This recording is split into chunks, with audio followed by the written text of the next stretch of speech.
And that is On Da Grine TV, which you can see right here unshot. And we are joined by the man himself, Valentine. How are you? Man? What's happening? What's happening? Good. Man? Now, I know you interview people, obviously, all the time. How do you like being interviewed? Man, it's cool. It's good. I'm actually okay with this, man, because I wanted to come and sit with y'all because I want to get y'all on my show, too. Oh, we'll come anytime. Awesome. Tell us about On Da Grine TV, the whole concept behind it. You know, it's been a grind.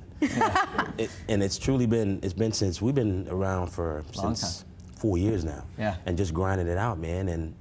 And we've been fortunate and blessed to be on Shaw.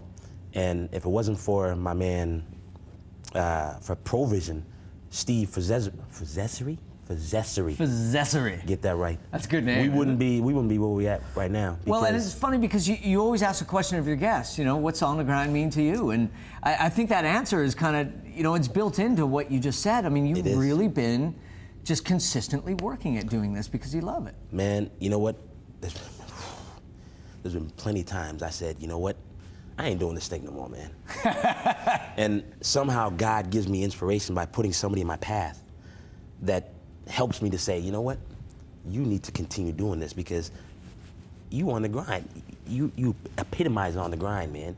And every single time I suffer and I go out and I'm like, man, I can't do this anymore.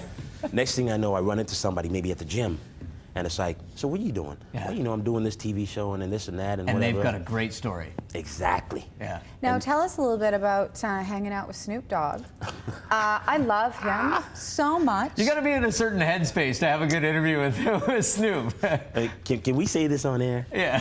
No, Snoop was a good dude, man. You know what? He is. And when we sat down, it was just like meeting another brother. Yeah. And knowing that we're brothers, we ain't really brothers, but we're brothers. Yeah. So, and when he started talking, I was thinking, you know, this guy's gonna be like, nah. And the dude just sat back and he laid back and he was like, well, Valentine.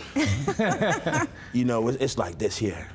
And I was like, okay. Yeah. And he just rambled on about stuff and he started talking about football and kids and this and that and how he was doing this. And I'm like, I wanted to go into a bunch of things. Yeah. But Just let it go. Just let it go. Yeah, you got it And sometimes. all the people that you talk to, I mean, that's what I like about your interviews is they're not, you know, if it's a musician, it's not just music. Mm-hmm. You know what I mean? Like, it's so important to create that humanity and that understanding amongst people that, you know, this is the thing that you're grinding out, but everybody has that in their life, right? Oh, yeah. You know, there's lawyers, doctors, anybody who's out there grinding it out. I mean, you guys. You've been grinding it out for years. You know what I mean? 15 years of grinding it out. So, and it's just not because you guys are on the show. You still have to be grinding. Yeah. You know what I mean? Well, you gotta Okay, it love is February. It is Black History Month, Yes, and it you is. have a whole lot of Yes, it exciting is. things planned. Tell us about some of the stuff that you're going to be doing. We're going to be bringing on gospel choir. We're bringing on historians. We're bringing on people who just basically grinding it out for Black History Month, man. We want to know, and with the people who are coming on, they're going to tell us a little bit about the history of Vancouver and some of the things that went on before our time. Yeah, and it's a story that doesn't get told very often in Vancouver. I mean, we're not very in touch with Black history here in Vancouver and how deep it goes and how influential it's been.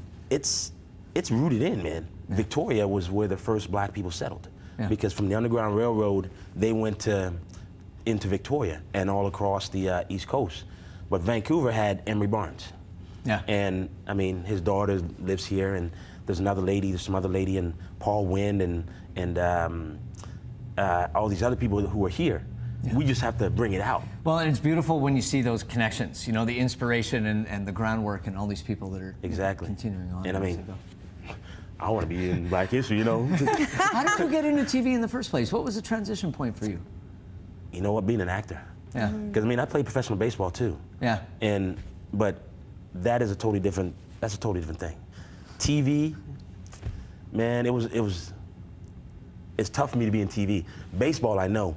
TV, I have to work at. You know, so coming from, I sat down one day and Did someone tell you, or did you decide yourself? My cousins are all actors, man. Yeah. And they would tell me, you know, you're funny. You know how you get that thing, you're funny. And no, what I get is, you're funny, be funny. Yeah, you know, you should be on TV. Yeah. Be funny because you're funny. And I'm like, I don't know about that. But you obviously enjoy it. I do, because I think it's fun. And know that it challenges me to be good at what I do. Mm-hmm. Yeah. Because I'm good at baseball and all the other sports, but I sit down, man, it may not look like I'm nervous, but I'm like, man, I'm saying. And it's great to be challenged. I mean, it's part of what makes people love what they do. If you're not challenged, it's not interesting. Exactly. Yeah, people ask us all the time. They're like, you know, you guys must not get nervous anymore. You've been doing. Oh, I tell you, man, before every single interview, when like for some reason, there's always just a little bit of butterflies. Exactly. But that's a good thing, right? Because it's excitement, it's fear, it's uncertainty, it's all those things that you should be embracing in your life and sort of plow through, right? I call it the at-bats. The at-bat. Because every single time now, our fourth show is my fourth at-bat. So I now know the pitcher. And it's like facing Dwight Gooden. When I had to face him, I was scared to death. Yeah. But now that I've been around the batting order at least once, now I know. The inside pitch doesn't scare you anymore. It doesn't scare me anymore. Especially when it's 97 and it's up in here.